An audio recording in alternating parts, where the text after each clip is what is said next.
दोस्तों, आज संसद में कुछ ऐसा हो गया जिसको देखने के लिए हमारे कान और आंखें तरस जाती हैं। दरअसल प्रधानमंत्री मोदी संसद आते नहीं हैं। संसद आ जाएं तो बोलते नहीं, और बोलते भी तभी है जब उनको बोलना होता है। लेकिन आज तो कुछ ऐसा हुआ जिसकी कल्पना और जिसकी उम्मीद किसी ने की नहीं थी, क्योंकि पीएम जब संसद में बोलना होता है मोदी को, तो 6 घंटे पहले काउंटडाउन चलता है न्यूज चैनल्स में कि 6 घंटे बाद बोलेंगे, 5 घंटे बाद बोलेंगे, 3 घंटे बाद बोलेंगे, 2 घंटे बाद बोलेंगे, क्योंकि पहले पता होता है कि मोदी आज बोलेंगे। अमूमन सत्र जब खत्म होने वाला होता है तो ही मोदी बोलते हैं, एक रस्म अदायगी की तरह। लेकिन आज प्रधानमंत्री मोदी अचानक खड़े हुए और उन्होंने बोलना शुरू कर दिया, तो इंडिया गठबंधन के लोग भी हैरान हो गए कि ये कैसे हो गया। दोस्तों, मोदी बोले और मोदी के बोलने के बाद संसद में क्या बवाल मचा कि ओम बिरला को, लोगों को, जो इंडिया गठबंधन के सांसद थे वो चेयर पे आ गए ओम बिरला के करीब, उनको वापस भेजना पड़ गया। ये बवाल क्यों मचा है मैं आगे आपको बताऊंगी, लेकिन पहले ये जानिए कि प्रधानमंत्री मोदी आज बोले किस मामले में। क्या आप सोच सकते हैं मोदी के पास क्या मुद्दा था बोलने के लिए? क्या दोस्तों, प्रधानमंत्री मोदी आज महाकुंभ के सफल आयोजन पर बोले। मुझे भी बड़ी हैरानी हुई। महाकुंभ के सफल आयोजन पर प्रधानमंत्री मोदी संसद में देश को बधाई दे रहे हैं, और इसकी तारीफ करते हुए प्रधानमंत्री ये बोल रहे थे कि इस महाकुंभ के आयोजन में देश भर के लोगों ने जिस तरह से समर्पित भाव में अपनी भागीदारी दर्ज कराई, ये इतिहास में दर्ज हो गया, और इसमें युवाओं की बहुत बड़ी भागीदारी रही। ये बात सही है दोस्तों कि महाकुंभ का आयोजन हुआ और उसमें बहुत बड़ी तादाद में, लगभग हर परिवार से कोई ना कोई महाकुंभ गया ही है। लेकिन यह बात भी सही है कि प्रधानमंत्री मोदी जिस महाकुंभ की तारीफ कर रहे हैं दोस्तों, प्रयागराज में आयोजित हुए इस महाकुंभ को लेकर भारी अव्यवस्थाएं देखने को मिली। खुद मोदी जी जानते हैं कि प्रयागराज में संगम में न केवल भगदड़ हुई, बल्कि उस भगदड़ को योगी आदित्यनाथ की सरकार ने छुपाया घंटों तक।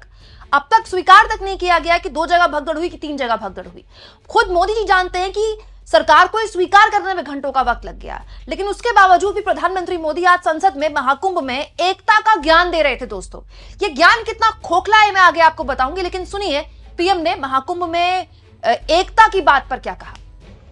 अध्यक्ष जी, महाकुंभ से अनेक अमृत निकले हैं। एकता का अमृत इसका बहुत पवित्र प्रसाद है। महाकुंभ ऐसा आयोजन रहा जिसमें देश के हर क्षेत्र से, हर एक कोने से आए लोग एक हो गए।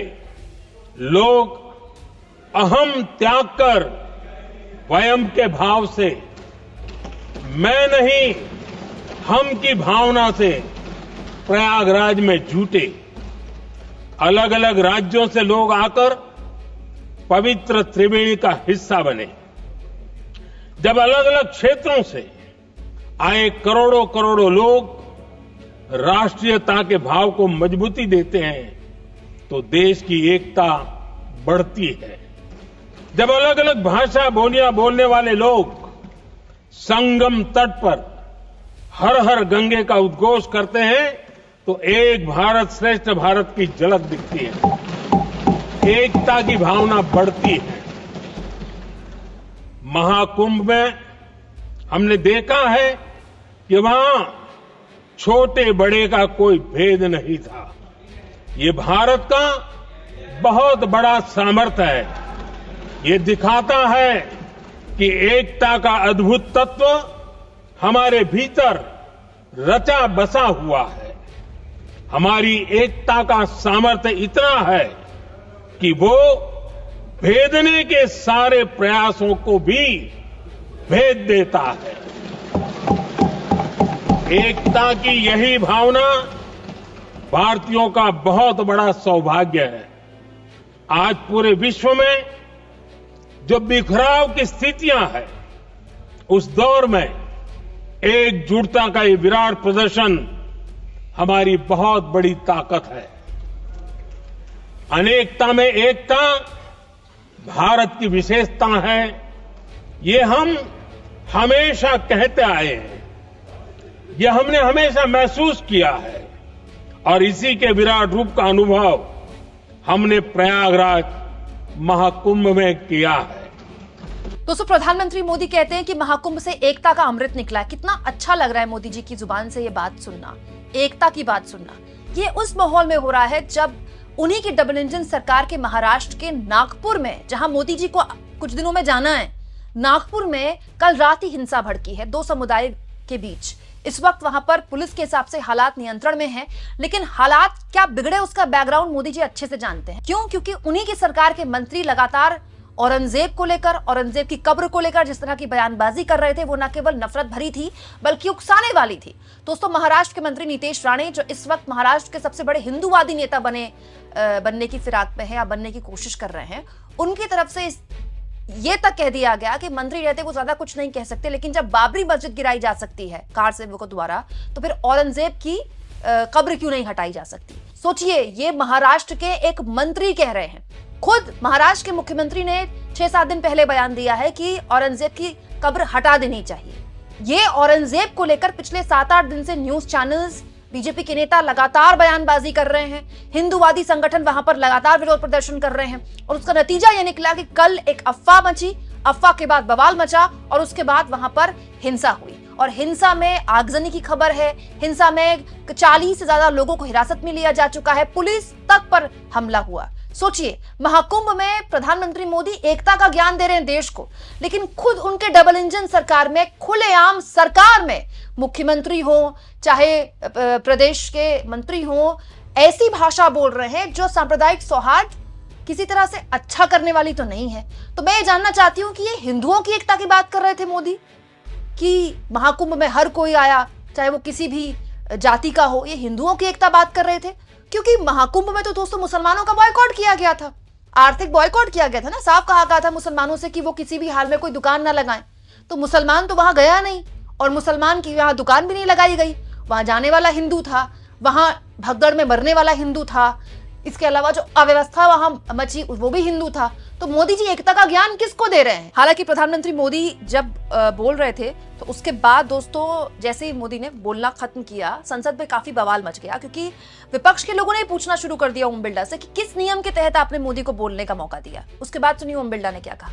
सभी श्रद्धालुओं को नमन करता हूं, सदन की तरफ से अपनी शुभकामनाएं देता हूं।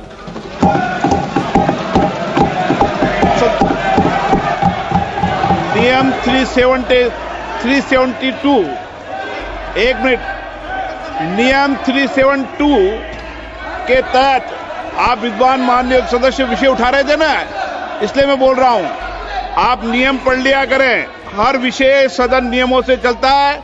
372 के अंदर ये नियम है कि माननीय मंत्री जी या प्रधानमंत्री स्वेच्छा से स्टेटमेंट देते हैं, और उसमें यह भी नियम है कि माननीय मंत्री जी और प्रधानमंत्री जी स्टेटमेंट के बाद कोई सवाल नहीं होता है। श्री प्रताप सारंगी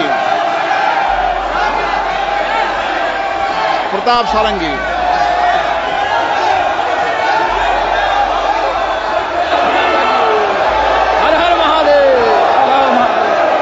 प्रताप सारंगी बोलिए। प्रताप सारंगी जी।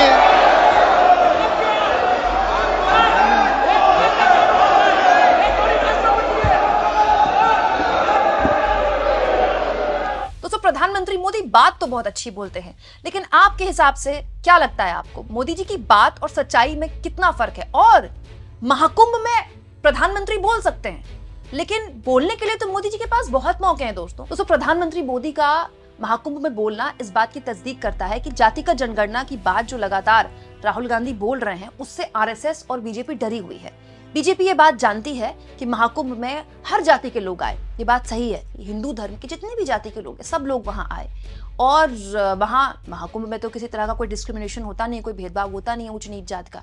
तो बीजेपी आरएसएस दरअसल चाहती है कि इसको लंबे वक्त तक इनकैश किया जा सके, और इसीलिए प्रधानमंत्री मोदी शायद खड़े हुए और उन्होंने महाकुंभ के मामले में बयान दिया। लेकिन बड़ी अजीब बात है दोस्तों कि देश के पास जब इतने सारे मुद्दे हैं और इतने सारे मुद्दों पर मोदी बोल सकते हैं, तो महाकुंभ ही मुद्दा मिला मोदी को बोलने के लिए। आखिर आरएसएस और बीजेपी महाकुंभ को लेकर किस रणनीति के तहत काम कर रही है? आपको क्या लगता है? कमेंट बॉक्स में जरूर लिखें, और जितना हो सके दोस्तों चैनल को शेयर करें, सब्सक्राइब करें, और थैंक्स और ज्वाइन के ऑप्शन से अगर आप चाहें तो कुछ आर्थिक मदद भी चैनल की जरूर करें।